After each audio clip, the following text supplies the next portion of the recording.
हबीबुल्लाह सल्लल्लाहु ताला अलैहि वसल्लम में आप सब जानते हो कि हर इंसान ने गौस पाक की शान अपने अपने तरीके से बयान की है।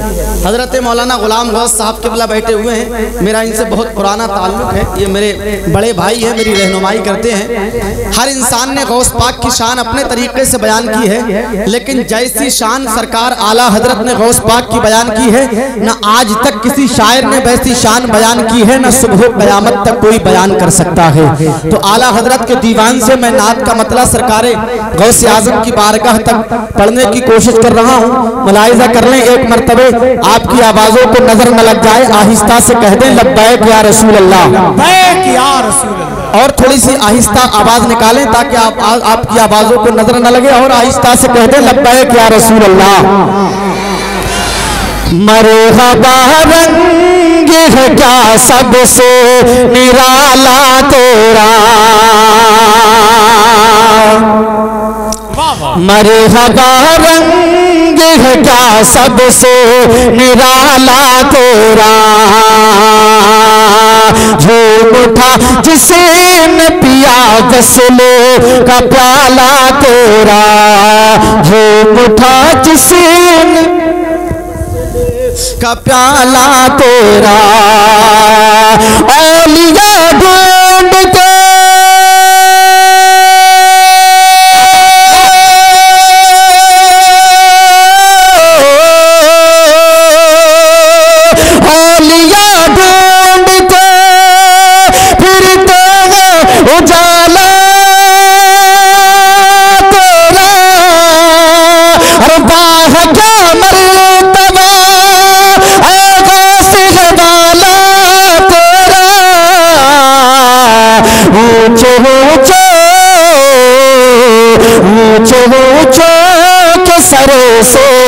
कदमाला तेरा, ऊंचे के सरों से नारे रिसालत मसलके आला हजरत फैज़ाने गौसे आज़म सरज़मीने खिमपुरा। और एक शेर पढ़ता हूँ, मुलाहिज़ा कर लें, सरकार गौस पाक को पुकार लें, कह दें या गौस अल मदद। वाह क्या मर्तबा गौस वाला तेरा, जैसे चाहता है तेरी सुनता है सुनाता है तुझे, हस्ब तदबीर सुनाता है जगाता है तुझे, जैसे चाहता है तेरी सुनता है सुनाता है तुझे, हस्ब तदबीर सुनाता है जगाता है तुझे, अपनी मर्जी से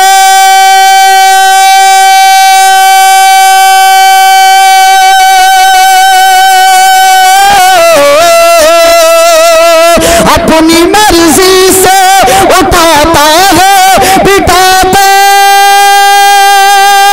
है तुझे, हर कसम दे दे के खिलाता है पिलाता है तुझे, प्यारा अल्लाह तेरा चाहने वाला तेरा, प्यारा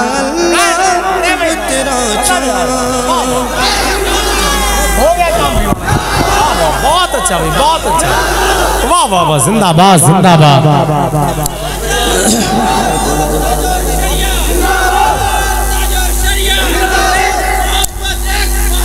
आला हजरत आला हजरत, वही वाह वाह क्या मर्तबा गौस वाला तेरा। आखिरी शेर पढ़ता हूँ क्योंकि मेरा ये काम नहीं है, नात पढ़ना मेरा शियार नहीं है, लेकिन ये जहाँ मखमली आवाज़ के मालिकान मौजूद हो वहाँ मुझ जैसे फटे हुए बांस की कोई ज़रूरत नहीं है, लेकिन इजहार अक़ीदत कोई चीज़ होती है। मैं आखिरी शेर पढ़ता हूँ, मोहब्बत के साथ आप हजरात आखिरी मरतबे कह दें या रसूल अल्लाह, या रसूल अल्लाह। वाह क्या मर्तबा गौस वाला तेरा, हमदर गैर को खातिर में भला क्या लाते, हमदर गैर भला क्या लाते, उम्र गुजरी है तेरी दहलीज के टुकड़े खाते, उम्र गुजरी है तेरी दहलीज के टुकड़े खाते। अरे कोई क्या मारे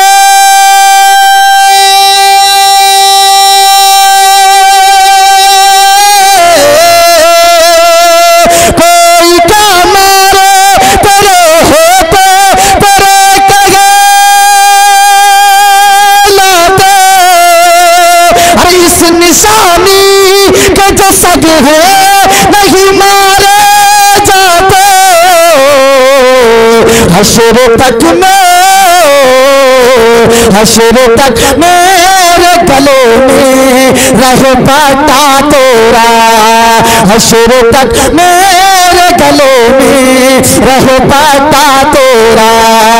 वाह क्या मर्तबा हो सुहवाला तेरा। मैं इन तमाम तर उलमाए किराम की मोहब्बतों को अपने गले में ताबीज़ की तरह पहनकर नॉन स्टॉप समर रस भी आपकी मोहब्बतों की कालीन पे अपनी मोहब्बतों का गुलदस्ता रखना चाहता है। जितने लोग यहाँ बैठे हैं सब सरकार गौस पाक की मोहब्बत में दरूद पाक पढ़े। अल्लाहुम्मा सल्ली अला सय्यदना शफीउना हबीबना करीबना मौलाना मुहम्मदिन बारिक वसल्लम सलातन व सलामन अलैका या रसूल अल्लाह या नबी अल्लाह या हबीब अल्लाह सल्लल्लाहु तआला अलैहि वसल्लम। एक शायर कहता है, पार बेड़े को लगा देते हैं गौसे आज़म, पार बेड़े को लगा देते हैं गौसे आज़म, डूबी कश्ती को तिरा देते हैं गौसे आज़म। बाखुदा ऐसी करामत तो देखी न सुनी, पैर उखड़ो तो जमा देते हैं गौसे आज़म, पैर उखड़ो तो जमा देते हैं गौसे आज़म। मैं कादरी हूँ शुक्र है रब्बे कदीर का, मैं कादरी हूँ शुक्र है रब्बे कदीर का। दामन है मेरे हाथ में पीराने पीर का, दामन है मेरे हाथ में पीराने पीर का। मुनकर नकीर कब्र से ये कह के चल दिए, सोने दो ये गुलाम है पीराने पीर का, सोने दो ये गुलाम है पीराने पीर का। आप तमामी हजरात जानते हैं, परवरदिगारे आलम ने अगर सबसे पहले किसी शख्सियत को पैदा किया था, मेरे रब ने अगर सबसे पहले किसी इंसान को वजूद बख्शा था, अगर किसी आला हजरत के मानने वाले से, रजा के चाहने वाले से आप पूछिएगा, अरे इंसान जरा ये तो बता दो, इस दुनिया के अंदर सबसे पहले मेरे रब ने जिस जात को पैदा किया था उस जात का नाम क्या है? तो हर शख्स ये कहेगा उस जात का नाम कोई और नहीं है, उस जात का नाम नस्ल इंसानियत के बाप हजरत आदम अला नबीना अलैहिस्सलातु व तस्लीम है। अगर आप दूसरे धर्म से ताल्लुक रखने वाले, अगर आप दूसरी किताब पे ईमान रखने वाले इंसान से अगर इस बात का सवाल करेंगे, अरे इंसान जरा ये तो बता दो तेरे बाप का नाम क्या है, जो सबसे पहला तेरा बाप है उसका नाम क्या है? तो हर इंसान यही कहता हुआ नजर आएगा, अगर हमारा कोई बाप है तो वो कोई और नहीं बल्कि हजरत आदम अला नबीना अलैहिस्सलातु व तस्लीम है। पूरी दुनिया के अंदर जिसने इंसान जन्म लिए हुए हैं, तमाम इंसानों का बाप अगर कोई है तो कोई और नहीं बल्कि हजरत आदम अला नबीना अलैहिस्सलातु व तस्लीम है। लेकिन सुनते चले जाइएगा खिमपुरा के गयूर मुसलमानों, आज भी इस्लाम को मिटाने की लोग रचना रच रहे हैं, आज भी लोग इस्लाम को मिटाने की प्लानिंग बना रहे हैं, आज भी लोग इस्लाम को मिटाने का प्रोपेगेंडा बना रहे हैं, आज भी लोग इस्लाम को मिटाने की साजिश रच रहे हैं, आज भी लोग इस्लाम को मिटाने की प्लानिंग कर रहे हैं। ये बात कोई नई नहीं है, बल्कि जब हजरत आदम इस दुनिया के अंदर आए थे तब भी ऐसी मादी ताकतें इस्लाम के सामने उठेगी, तब भी बातिल ताकतों ने जन्म लिया था। जब इस्लाम को बढ़ाने के लिए, इस्लाम की खंडील को रोशन करने के लिए, इस्लाम के चिराग को रोशन करने के लिए, इस्लाम के दरख्त को अपने खूने जिगर से सींचने के लिए, इस्लाम के झंडों को सहारा देने के लिए, इस्लाम की कश्ती को कांधा देने के लिए जब हजरत आदम ने मैदान अमल में अपने कदम को बढ़ाया था तो उस वक्त भी बातिल ताकतें सामने आई थी और आपस में इस बात की प्लानिंग कर रही थी कि अब हम इस्लाम को मिटा देंगे, हमें इस्लाम को मिटाने से कोई नहीं रोक सकता। लेकिन सुनते चले जाइएगा मिल्लत के नौजवानों, जब हजरत आदम इस दुनिया के अंदर आए थे तो आदम का सिर्फ एक ही मिशन था कि इस्लाम आगे को बढ़ता रहे, इस्लाम का एक ही मिशन था कि इस्लाम फरोग पाता रहे, इस्लाम का सिर्फ एक ही तरीका था कि इस्लाम का झंडा बुलंद होता रहे, इस्लाम का अलम बुलंद होता रहे, इस्लाम का दरख्त फलता और फूलता रहे, इस्लाम का झंडा ऊंचा होता रहे। लेकिन सुनते चले जाइएगा मिल्लत उम्मत के नौजवानों, जब हजरत आदम दुनिया के अंदर आए थे और आकर के दुनिया से कूच करके चले गए तो इस्लाम के खिलाफ उठने वाली आवाजों ने फिर से जन्म ले लिया कि अब हम इस्लाम को मिटा देंगे। आदम आए थे, दुनिया से चले गए, अब हमें इस्लाम को मिटाने से कोई नहीं रोक सकता। लेकिन जब हजरत आदम गए थे तो उनके बाद में अगर इस्लाम की कश्ती को कांदा देने के लिए कोई और आया था तो वो शख्सियत कोई और नहीं थी बल्कि हजरत आदम का शहजादा, हजरत आदम का बेटा हजरत शीश थे। जब हजरत शीश मैदान अमल में आए उनका भी यही मिशन था कि इस्लाम फरोग पाता रहे, इस्लाम को तरक्की मिलती रहे, इस्लाम की कुंडली रोशन होती रहे, इस्लाम का चिराग रोशन होता रहे। लेकिन आदम आए थे, उनके बाद उनके बेटे हजरत शीश आए और वो भी दुनिया से चले गए। उनके बाद में 1,24,000 2,24,000 को नबोश अंबिया रसूल आते रहे और जाते रहे। लेकिन तमाम अंबिया इकराम का एक ही मिशन था कि इस्लाम आगे को बढ़ता रहे, इस्लाम फरोग पाता रहे, इस्लाम को तरक्की मिलती रहे। लेकिन सुनते चले जाइएगा इस्लाम के मुकद्दस शहजादे, अंबिया आते रहे और जाते रहे, रसूल आते रहे और जाते रहे, पैगंबर आते रहे और जाते रहे। लेकिन सबसे आखिर में अगर कोई आता है, सबसे आखिर में इस्लाम का रखवाला अगर कोई आता है, सबसे आखिर में इस्लाम का लीडर कोई आता है, सबसे आखिर में अगर इस्लाम की कश्ती को कांदा लगाने के लिए कोई और आता है तो कोई और नहीं है, वो मेरा और आपका पैगंबर है, वो मेरा और आपका मदनी मक्की सरकार है। अरे इस्लाम तो आया था मक्के की मुकद्दस जमीन पे, लेकिन आज 7 समंदर पार करके आज के भारत के अंदर इस्लाम कैसे आ गया, आज के खिमपुरा के अंदर इस्लाम ने कैसे जन्म ले लिया? क्या इस्लाम किसी तलवार से फैला है? क्या इस्लाम किसी बर्छी से फैला है? क्या इस्लाम किसी बम और बारूद से फैला है? क्या इस्लाम किसी तलवार और तीर से फैला है? नहीं, इस्लाम तो सिर्फ मुस्तफा के अखलाक से फैला है। जब मेरे मुस्तफा का अखलाक दुश्मनाने इस्लाम ने देखा था तो जब मुस्तफा के चेहरे को एक मर्तबा देखता था, मुस्तफा के कदमों पे गिरता हुआ नजर आता था, मुस्तफा का कलमा पढ़ता हुआ नजर आता था। मेरे मुस्तफा ने इस्लाम की कुंजील को इतना रोशन कर दिया, मेरे मुस्तफा ने इस्लाम के चिराग को इतना रोशन कर दिया कि आज पूरी दुनिया के अंदर इस्लाम का झंडा बुलंद होता हुआ नजर आ रहा है, इस्लाम का फराइदा लहरता हुआ नजर आ रहा है। अरे ये इस्लाम, जिस इस्लाम की कश्ती को सहारा अगर किसी ने दिया था तो किसी और ने नहीं बल्कि आमना के लाल ने दिया था, अब्दुल्ला के लख्त जिगर ने दिया था, रसूलों के सुल्तान ने दिया था। जब मेरे मुस्तफा ने इस्लाम की कश्ती को सहारा दिया था तो पूरी दुनिया मिलकर के इस बात की रचना रच ले, पूरी दुनिया मिलकर के ये बात की प्लानिंग बना ले। लेकिन दुनिया तो खत्म हो सकती है, मेरे मुस्तफा का इस्लाम आगे बढ़ाया हुआ नहीं खत्म हो सकता। इसलिए कि फानूस बन के जिसकी हिफाजत खुदा करे, फानूस बस के जिसकी हिफाजत खुदा करे, वो शम्मा क्या बुझे जिसे रोशन खुदा करे, वो शम्मा क्या बुझे जिसे रोशन खुदा करे। इस्लाम को मेरे मुस्तफा ने जब इस्लाम की कश्ती को सहारा दिया था, इस्लाम को पूरी दुनिया में आम कर दिया। लेकिन जब मेरे मुस्तफा दुनिया से चले गए, मुस्तफा को एक आन के लिए मौत आई है। ऐ खुनपुरा के गयूर मुसलमानों, मैं आपको इस बात को हजरत हुजूर सैयद शबाबिया साहब को बुला के दामन को पकड़कर आज मैं ये ऐलान इस गौसे आजम की महफिल से करना चाहता हूँ। अरे मेरे मुस्तफा का वो इस्लाम जब मुस्तफा दुनिया से चले गए, अरे कुरान का फरमान है कुल्लु नफ्सिन ज़ाइक़तुल मौत, हर इंसान को मौत का मजा चखना है। उसी कुरान के फरमान के मुताबिक मेरे मुस्तफा को एक आन के लिए मौत आई है। लेकिन जब मुस्तफा को एक आन के लिए मौत आई, आज तो जालिम जब मुस्तफा के खिलाफ आवाजें उठाते हैं, वो लोग जो कहते हैं कि हम इस्लाम को हम यारे मुस्तफा तो मर के मिट्टी में मिल गए, मुस्तफा तो कुछ नहीं देख रहे हैं। अरे समर रज़्वी ऐसे नालायक अहंकार गद्दार बदकार मक्कार लोगों को गाल पे तमाचा रसूख करना चाहता है। ऐ लोगों तुम ये कहते हो कि मेरे मुस्तफा मर के मिट्टी में मिल गए, अरे मेरे मुस्तफा की शान तो बहुत बड़ी है। मेरे मुस्तफा के गुलाम जिंदा है, मेरे मुस्तफा का दीन जिंदा है, मेरे मुस्तफा का इस्लाम जिंदा है, मेरे मुस्तफा का कुरान जिंदा है।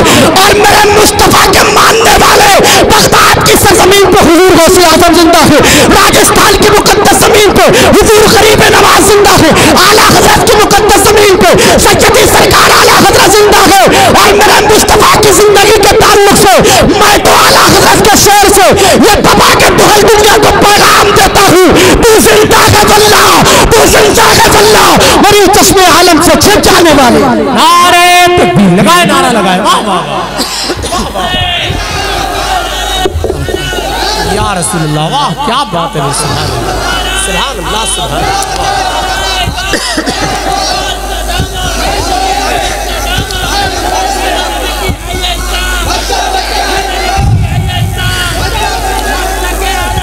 जिंदाबाद जिंदाबाद, वाह वाह वाह, बहुत अच्छा भैया।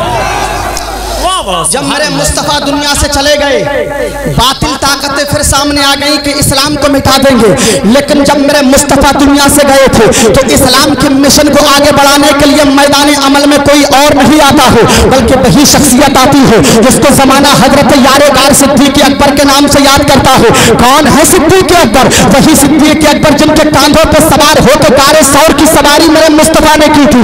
वही सिद्दीक़ अकबर जिनकी बेटी हजरत आयशा मेरे मुस्तफ़ा के निकाह में थी, जिनसे सबसे ज्यादा प्यार मेरे मुस्तफ़ा करते थे, उसी शख्सियत की बेटी हजरत आयशा थी। लेकिन जब मेरे मुस्तफ़ा के बाद में हजरत सिद्दीक़ आए, वो भी दुनिया को छोड़ के चले गए। अब मेरे मुस्तफ़ा के मिशन को आगे बढ़ाने के लिए कोई और शख्सियत नहीं आती है, वही शख्सियत आती है जिसकी हुकूमत आधी दुनिया पे 22 लाख मुरब्बा मील पे जिसकी हुकूमत है, जिसको जमाना अदालत का शख्सवार, जिसको जमाना अदालत का शहंशाह हजरत उमर फारूक आजम के नाम से याद करता है। हजरत उमर फारूक आजम मैदान में आ जाते हैं। उनके बाद में इस्लाम की तंजीम को रोशन करने के लिए अगर कोई और आता है तो सुनते चले जाइएगा मिल्लत के नौजवानों। आज तो दुनिया के अंदर पैसे वाले बहुत हैं, आज तो दुनिया के अंदर रुपए वाले बहुत हैं, लेकिन इस्लामी हिस्ट्री के अंदर, इस्लाम के अंदर सिर्फ एक ही इकलौता सेठ है जिसको जमाना हजरत ज़ुन्नुरैन उस्मान गनी के नाम से याद किया करता है।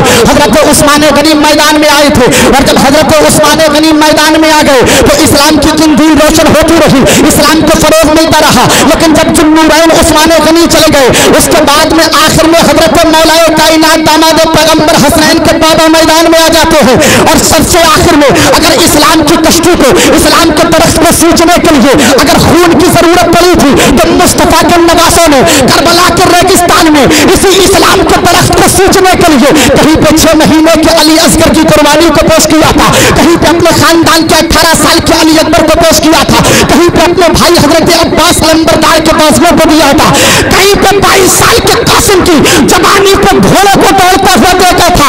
सुनते चले जाइएगा मिल्लत के नौजवानों। जब इस्लाम को, इस्लाम के पौधों को सींचने के लिए करबला के इमाम की खून की जरूरत पड़ी थी तो मेरे आका इमाम हुसैन ने भी आखिर में जामे शहादत को नोश कर लिया था, लेकिन इस्लाम के झंडे को जमीन पे गिरने नहीं दिया था। जब मेरे मुस्तफ़ा के प्यारे नवासे हजरत इमाम हुसैन ने अपनी कुर्बानी को करबला के तपते हुए रेगिस्तान में दे दिया तो यही हमारा इस्लाम बारगाह रब्बुल आला में रो रो के दुआ कर रहा था, मौला अब मुझे बचाने के लिए किसी और को भेज दो। तूने मुझे बचाने के लिए अपने प्यारे महबूब को भेजा, उनके खुलफाए राशिदीन को भेजा और मुस्तफ़ा के नवासे को भेजा। अब मुस्तफ़ा का नवासा भी दुनिया से कूच कर गया है, रहलत कर गया है। ऐ मेरे मौला अब मुझे बचाने के लिए किसी और शख्सियत को भेज दो। जब चार जानिब से पूरे पश्चिम उत्तर दक्षिण से जब ये आवाजें उठ रही थी, इस्लाम के खिलाफ लोग प्लानिंग कर रहे थे, इस्लाम के खिलाफ प्रोपेगेंडा बना रहे थे कि अब हम इस्लाम को मिटा देंगे, हमें इस्लाम को मिटाने से कोई नहीं रोक सकता। इसलिए कि इस्लाम को बचाने के लिए इमाम हुसैन आए थे, वो भी जा चुके हैं, अब हम इस्लाम को मिटा देंगे। इस्लाम का रखवाला दुनिया से चला गया है, इस्लाम का लीडर दुनिया से चला गया है, इस्लाम की देखभाल करने वाला दुनिया से चला गया है, अब हम इस्लाम को मिटा देंगे। जब परवरदिगार आलम की बारगाह में यही हमारा इस्लाम रो रो के दुआ कर रहा था, मौला मुझे बचाने के लिए किसी और को भेज दो। तो ऐसे आलम में परवरदिगार आलम ने इस इस्लाम के दरख्त को सींचने के लिए किसी और को नहीं बल्कि मुल्क ईरान के कस्बा जिलान के महिला न्यूज के अंदर शेख अब्दुल कादिर जिलानी गौसे आजम को भेजा था। जब मेरे आका गौसे आजम ने इस इस्लाम की कश्ती को कांधा दिया था, आज गौसे आजम की देन है पूरी दुनिया के अंदर इस्लाम का झंडा लहरता हुआ नजर आ रहा है।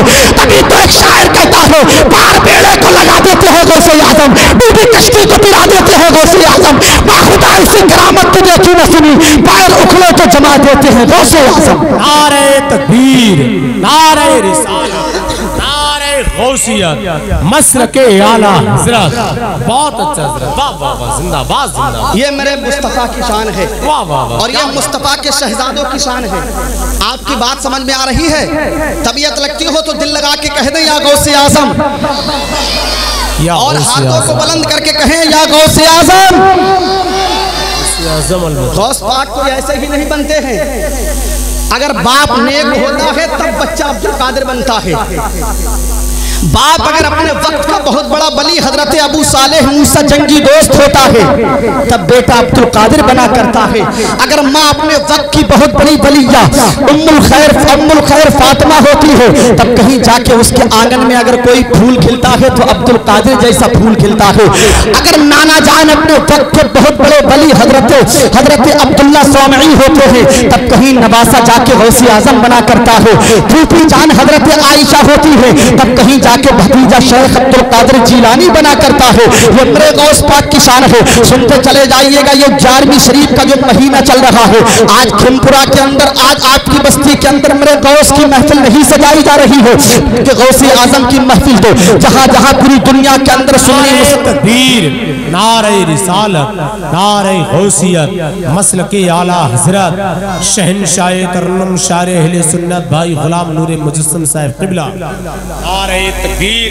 माशाअल्लाह हिंदुस्तान का बहुत ही कीमती आवाज की दुनिया का अनमोल हीरा शारे हिंदुस्तान बुलबुल बाग़े मदीना भाई गुलाम नूरे मुजस्सम साहब क़िबला की मिंबर रसूल पर आमद हो चुकी है। माशाअल्लाह देख रहे हैं आप अपनी माथे के निगाहों से जो आज पूरी दुनिया के अंदर सोशल मीडिया के जरिए जिसकी मखमली आवाज़ को सिमात किया जा रहा है बद्दाह रसूल एनाम मोहतरम गुलाम नूरे मुजस्सम साहिब क़िबला के पैकर में आप अपनी माथों की माथे के निगाहों से देख रहे हैं। आपकी निगाहों का मरकज़ बने हुए हैं। अभी इन्हीं की मखमली मोतबर आवाज़ आपको सुनने को मिलेगी। लेकिन पहले जो मैं बात आपसे कर रहा हूँ वह बात सुन लीजिएगा।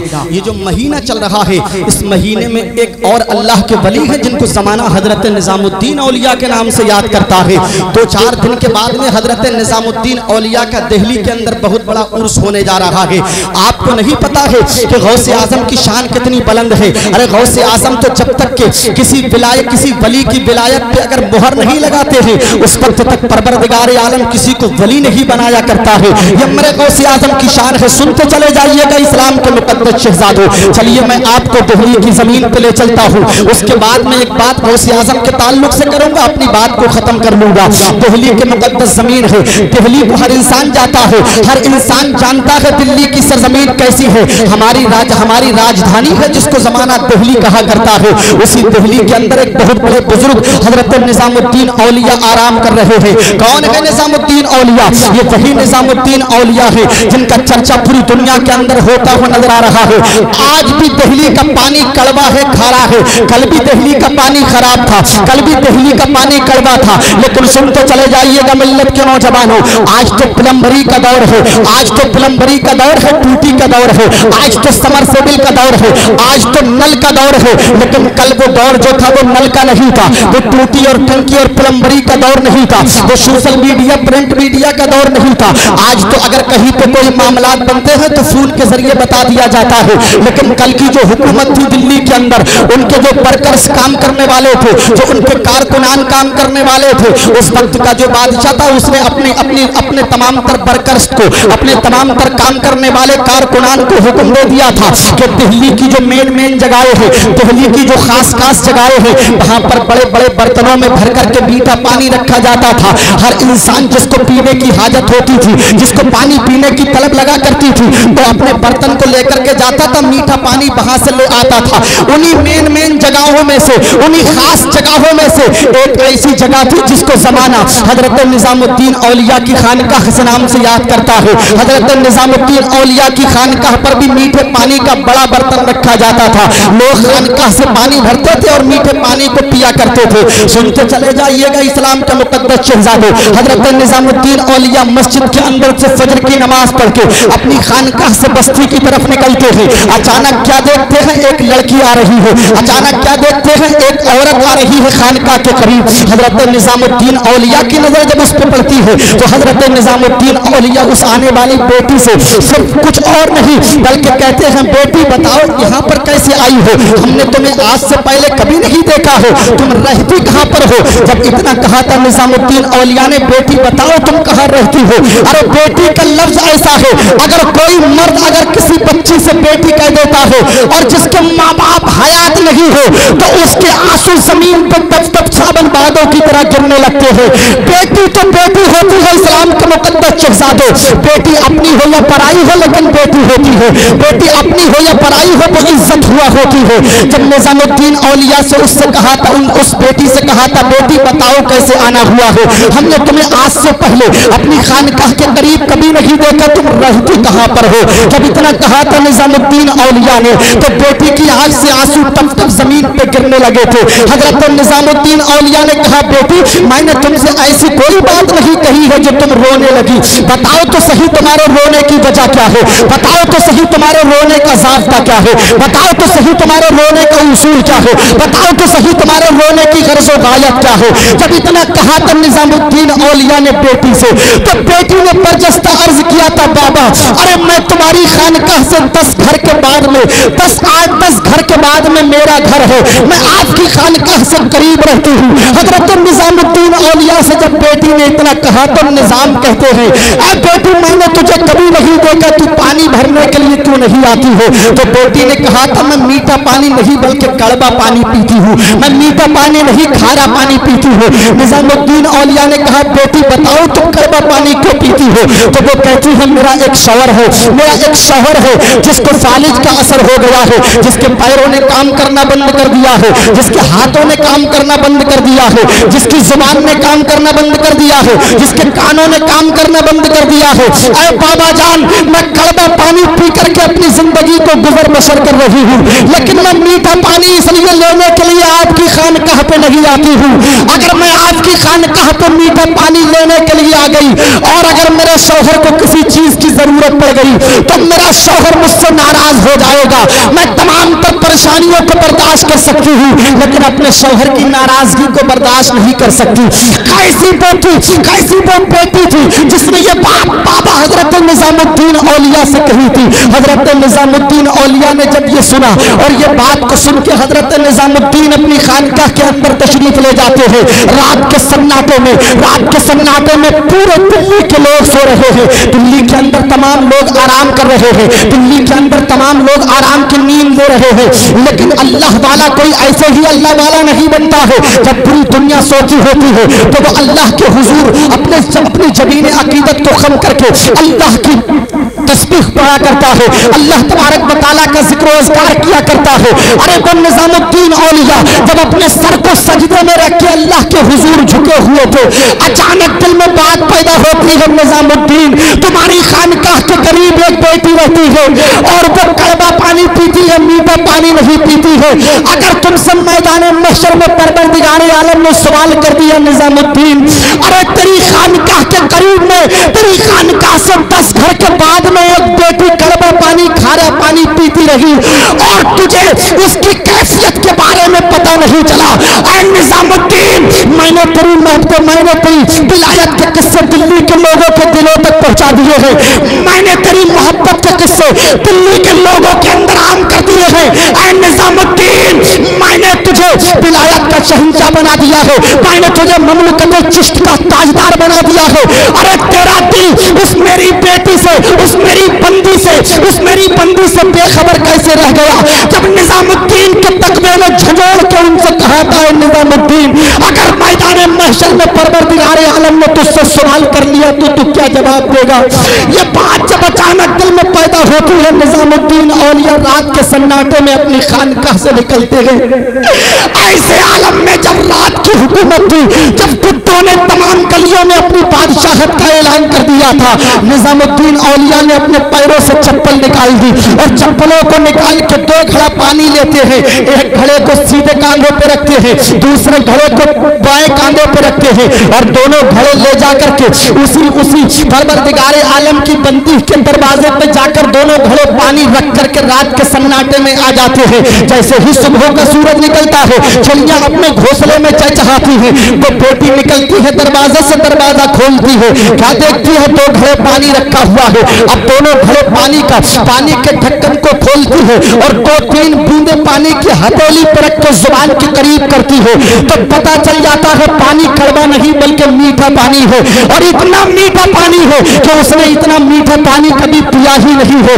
जब उसने उस पानी को देखा तो दोनों घड़े पानी अपने घर के अंदर ले गई, खुद भी पिया, अपने शौहर को पिलाती रही, लेकिन दिल में एक बात अंगड़ाई के ले रही थी, दिल में एक बात गर्दिश कर रही थी, सहन में एक बात गर्दिश कर रही थी। अरे दिल्ली के अंदर इतने सखी कौन है, दिल्ली के अंदर ऐसा दिल परवरदिगार आलम ने किसके अंदर अंदर रखा है जो मुझ गरीब के लिए पानी भर करके रख गया रात के सन्नाटे में। एक दिन हो गया निजामुद्दीन को पानी रखते हुए, 2 दिन हो गए निजामुद्दीन को पानी रखते हुए, 3 दिन हो गए निजामुद्दीन को पानी रखते हुए। अब जैसे ही चौथी रात आती है, बेटी के दिल में वही ख्याल पैदा होता है, मैं देखूंगी जरूर कौन है जो पानी रख करके जाता है। जब उसने ये बात अपने दिल के अंदर ये इरादा पैदा कर लिया, तो अब जैसे ही चौथी रात आती है तो बेटी सोती नहीं है, बल्कि दरवाजे के करीब टेक लगा के बैठ जाती है कि देखूंगी पानी रखने के लिए कौन आता है। तो पानी रखने के लिए कोई और नहीं बल्कि निजामुद्दीन औलिया आया करते थे। पैरों में चप्पलें जूती पहन के नहीं, नंगे पैर आया करते थे, इसलिए कि मेरी चप्पलों की, मेरी जूतियों की आवाज से दिल्ली के लोगों को पता न लग जाए कि मैं ये काम किया करता हूँ।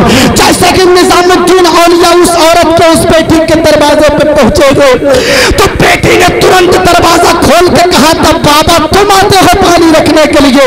जोर से जैसे कि इतना कहा था, बाबा तुम पानी रखने के लिए आते हो।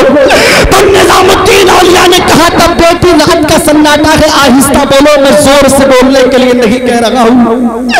तो बेटी कहती है, बाबा अब मैं हल्के नहीं बल्कि तेज आवाज में बोलूंगी ताकि दिल्ली के लोगों को पता चल जाए पानी रखने के लिए कोई और नहीं, निजामुद्दीन औलिया आता है।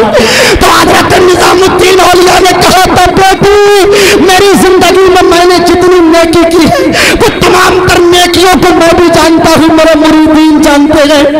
एक ऐसी नेकी मैं करना चाहता था कि सिर्फ मैं जानूं और मेरा परवरदिगार आलम जाने।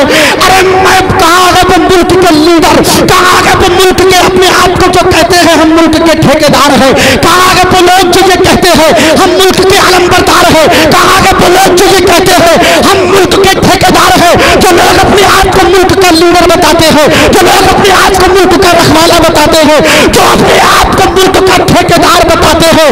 अरे मुझे मालूम है तुम्हारी ठेकेदारी की रसाई कहाँ तक है।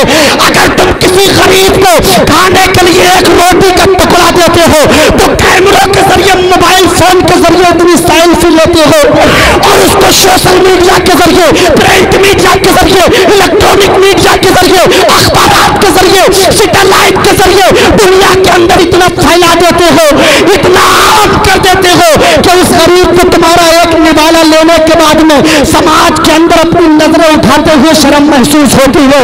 लेकिन बाखिर निजामुद्दीन तेरी आजमतों को सलाम, बाखिर निजामुद्दीन तेरी बुलंदी को सलाम, बाखिर निजामुद्दीन तेरे ज़ुहद तकवा को सलाम, बाखिर निजामुद्दीन तेरी विशाल को सलाम। तो निजाम जिसको दिल्ली का निजामुद्दीन औलिया मेरे परवरदिगार आलम ने बना दिया है। निजामुद्दीन औलिया ने कहा था, बेटी आहिस्ता बोलो, एक जिंदगी में ऐसी नेकी करना चाहता था कि उस नेकी को सिर्फ निजामुद्दीन जाने और उसका परवरदिगार जाने। तो बेटी ने कहा था, बाबा मैं दिल्ली के तमाम लोगों को जगा के बता दूं कि पानी लेने, पानी देने के लिए कोई और नहीं, निजामुद्दीन औलिया आता है। हजरत निजामुद्दीन ने उसको वहीं पे खामोश कर दिया और खामोश करने के बाद में कहा, बेटी जाओ तुम घर के अंदर चली जाओ, अगर लोग जाग जाएंगे तो फिर मुझे शर्मिंदगी उठाना पड़ेगी, लोग जाग जाएंगे तो मुझे नदामत उठाना पड़ेगी, बेटी तुम अपने घर के अंदर चली जाओ। बेटी अपने घर के अंदर चली गई, लेकिन वो तमाम बातें जो निजामुद्दीन औलिया से उस बेटी ने की थी, उसका शौहर अपने कमरे के अंदर तख्त पे लेटा हुआ था, जो उठ नहीं सकता था, खड़ा नहीं हो सकता था, लेटे लेटे अपनी बीबी की और एक गैर मर्द की आवाज को सुन रहा था। निजामुद्दीन अपनी खानका के करीब गए, बेटी अपने घर के करीब, अपने शौहर के करीब गई तो शौहर ने कहा था, ऐ मेरी बेटी तू फाहिशा हो गई है, तू बदचलन हो गई है, तूने मेरी इज्जत को पामाल कर दिया है, तूने मेरी इज्जत का जनाजा निकाल दिया है। रात के सन्नाटे में तू कौन से गैर मर्द से बात कर रही थी, कौन था जिससे तू बात कर रही थी? अब मैं तुझे घर में रखना नहीं चाहता हूँ। कौन था इतना बेकार दिल्ली का इंसान जो तुझसे रात के सन्नाटे में बात कर रहा था? तो उस बेटी ने कहा था, मेरे सर के ताज, अगर तुम मुझे बुरा भला कहोगे तो मैं बर्दाश्त कर लूंगी, अगर तुम मुझे गालियां बकोगे तुम बर्दाश्त कर लूंगी, लेकिन तुम उसको गाली मत बको जो मेरे साथ में बात कर रहा था। वो तो उस शौहर ने कहा था, वो कौन कौन था तेरा? तो उसने कहा था वो मेरी मोहब्बतों की दुनिया का झूमर था, वो मेरा गुरूर था, मेरा तकब्बुर था, मेरा घमंड था। तो शौहर ने कहा था ला बुला करके ला, कौन है तेरा गुरूर, तेरा तकब्बुर, तेरा घमंड? तो कहती है मैं अभी जाती हूँ। चली गई रात के सन्नाटे में, चली गई निजामुद्दीन औलिया की खानका के करीब। निजामुद्दीन ने बेटी को देखा तो तेज कदमों से बेटी की तरफ गए। कहा बेटी बताओ कैसे आना हुआ? अरे तुम तो पानी लेने भी नहीं आती थी, लेकिन आज कैसे आ गई हो? तो कहा बाबा बात बहुत आगे पहुंच गई है, मेरे शौहर को मेरे ऊपर शक हो गया है, मेरे शौहर ने मेरे ऊपर शक कर लिया है। वो मुझे बदचलन बता रहा है, वो मुझे फाहिशा बता रहा है, वो मुझे ये कह रहा है कि तूने मेरी इज्जत को पामाल कर दिया, मेरी इज्जत का जनाजा निकाल दिया। ऐ बाबा जान तुम तो बड़े दयालु हो, कुछ दया कीजिए। ऐ महाराज थोड़ी सी कृपा कीजिए, आज मेरी लाज तुम्हारे हाथ है, मेरी लाज को बचा लीजिए। निजामुद्दीन ने कहा था बेटी तेरी लाज अगर मेरे हाथ है तो तेरी इज्जत को पामाल होने नहीं दूंगा। जैसे कि निजामुद्दीन औलिया दूसरी मर्तबा उसके घर पे पहुंचे, बेटी ने अपने शौहर से कहा था देख ले मेरे सर के ताज मेरा गुरूर आ गया है, देख ले मेरे सर के ताज मेरी जमीन अकीदत का झूमर आ गया है। जिससे मैं रात के सन्नाटे में बात कर रही थी वो कोई और नहीं निजामुद्दीन औलिया है। जब इतना कहा था तो वो शौहर जो उठ करके खड़ा नहीं हो सकता था, जो अभी तक तख्त पे पड़ा था, अब निजामुद्दीन के ऊपर चेहरे पर नजर पड़ती है तो अभी तक पड़ा था, एकदम उठ के खड़ा था। और उठ के खड़े होके परवरदिगार आलम ने उसकी जुबान के अंदर वो ताकत पैदा कर दी जो बोल नहीं सकता था, बोलने लगा। कहने लगा है मेरी बीबी जो ख्वाब में कोई जो मेरे 3 दिन से ख्वाब में आ रहा था वो कोई और नहीं बल्कि यही दिल्ली का निजाम था। ये मुझे पानी भी पिलाता था और मेरे बदन पे अपने हाथ को लगाता था, मुझे शिफा मिलती चली जा रही थी। कदमों में गिर जाता कि निजामुद्दीन औलिया के, कहता कि निजामुद्दीन अब मुझे कलमा पढ़ा लीजिए और दाखिल इस्लाम कर लीजिए। आए दिल्ली की ये निजामुद्दीन के दिल्ली की शान है। कभी तो किसी शायर ने कहा था ऐसी बुलंद हुए तुम मीनारों पे जाइए, ऐसी बुलंद हुए तुम मीनारों पे जाइए, उठकर जमीन से चांद सितारों पे जाइए। कामयाबी जो चाहते हो तो मेरा मशवरा सुनो, अल्लाह के वली के मज़ारों पे जाइए। नारे तकबीर, नारे रिसालत, नारे गौसियत, उर्से वजीरी, मसलके आला हजरत।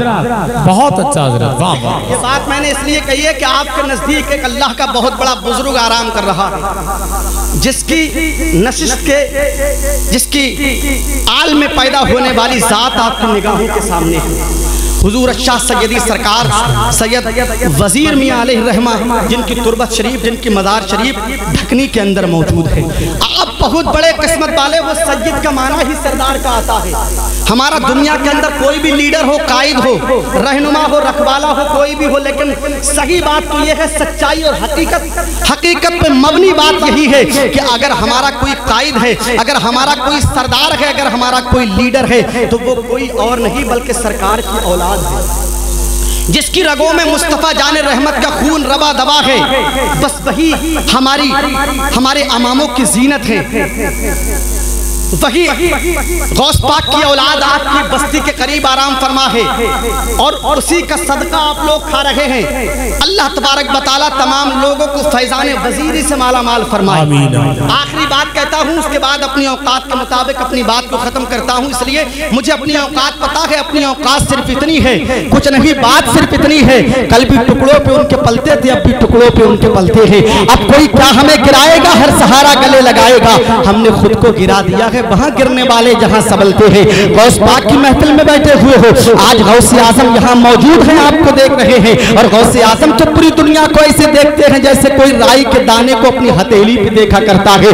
आज हमने अपनी बस्ती के अंदर हजरत मौलाना शराफत साहब किबला के शाने से शाना मिलाकर, हजरत सैयदी सरकार शबाब मियां साहब किबला के कांधे से कांधा मिलाकर, आज जो परवरदिगार आलम के प्यारे महबूब के प्यारे बेटे, लाडले बेटे गौसे आजम के जिक्र को अपनी बस्ती में सजाया है। तो मेरे गौसे आजम ने देख लिया है कि आप किस किस तरीके से किस किस इंसान ने मेरी महफिल में हिस्सा लिया है। सुनते चले जाइएगा मिल्लत के नौजवानों, अगर खिमपुरा के अंदर मेरे गौस की महफिल सजी है तो कोई कमाल की बात नहीं है। पूरी दुनिया के अंदर गौसे आजम की महफिल सजा करती है।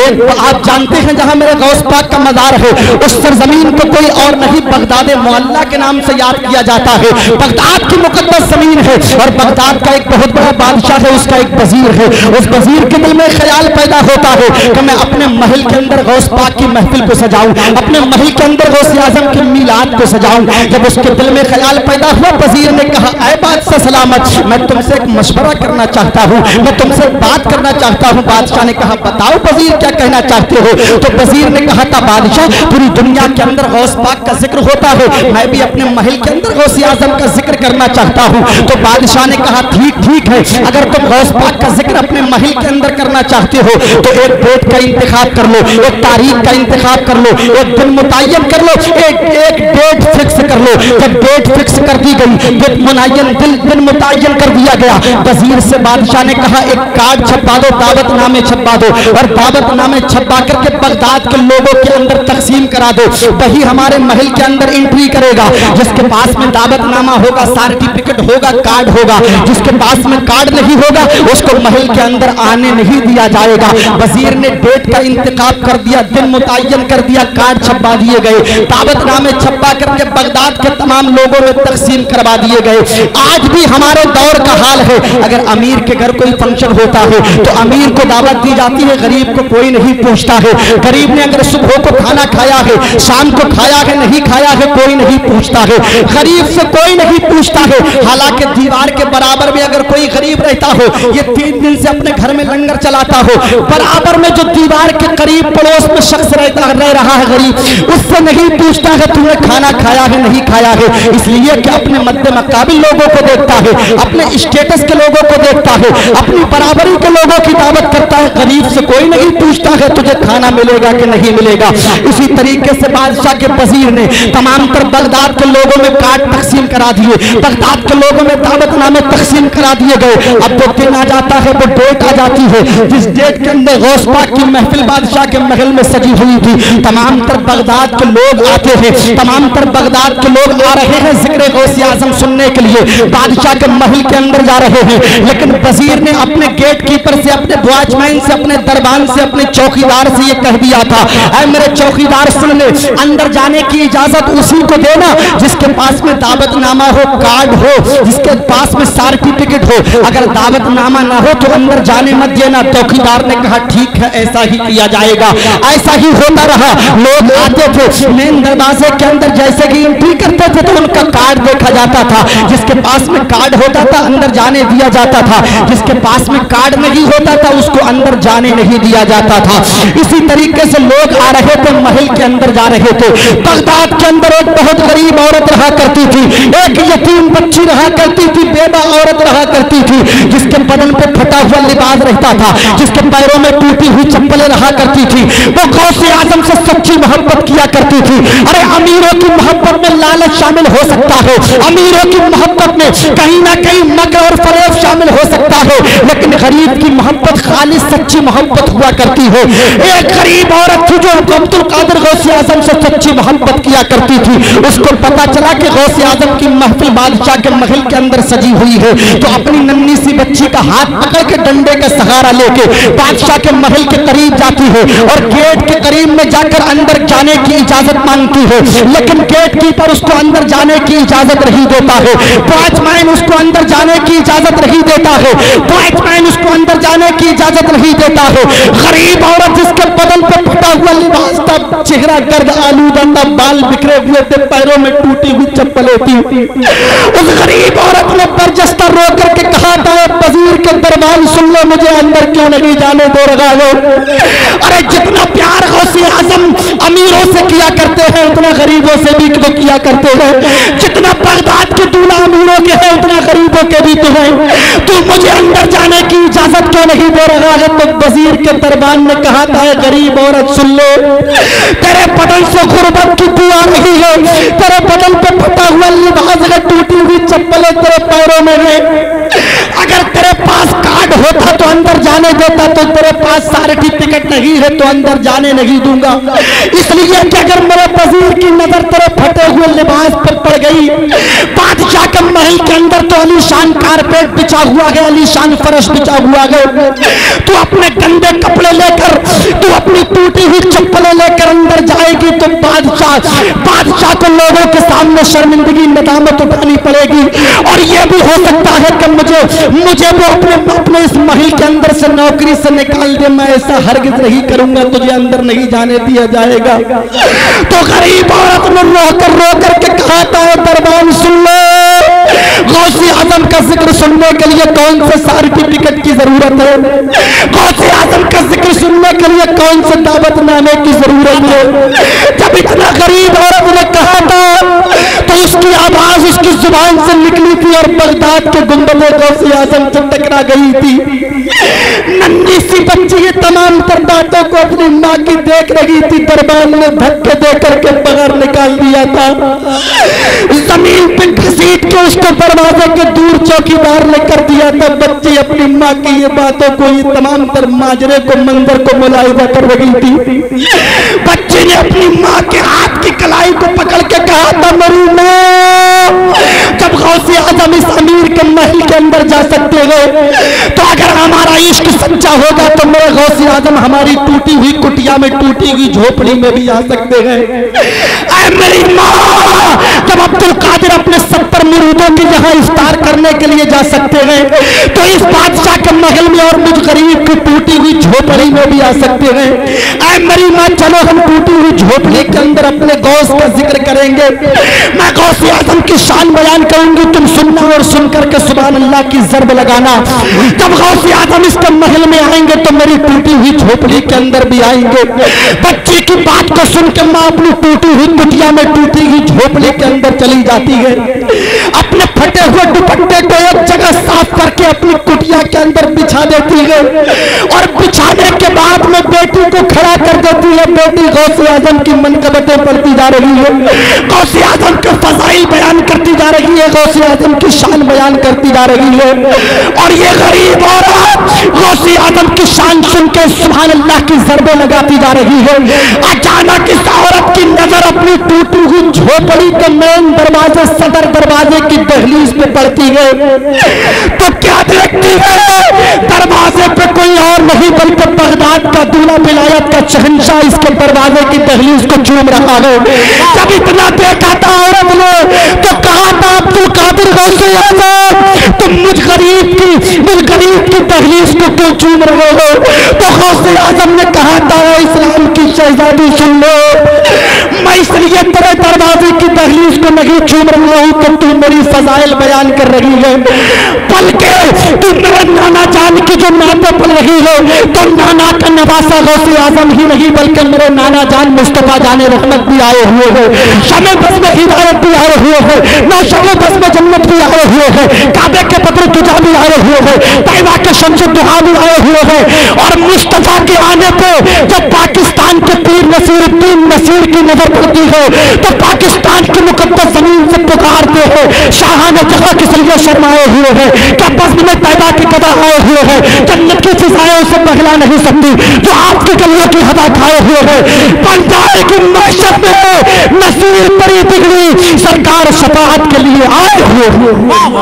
नारे तकबीर, नारे रिसालत, फैज़ाने गौसे आज़म, मसलके आला हज़रत। बहुत अच्छा भाई, सुभान अल्लाह। बन जाएगी महशर में नसीर अब तेरी बिगड़ी, सरकार शफाअत के लिए आए हुए हैं। मेरी मुतालियात गर्दन में अबेज़ा है, वक्त की तंग दामादी के पेश नज़र मैं अपनी गुफ्तगू को यहीं ख़त्म करता हूँ क्योंकि अजीज़ मन सारे मुल्क हिंदुस्तान अंदली बिल्कुल रिसालत मुहतरम बड़े भाई कारी गुलाम नूर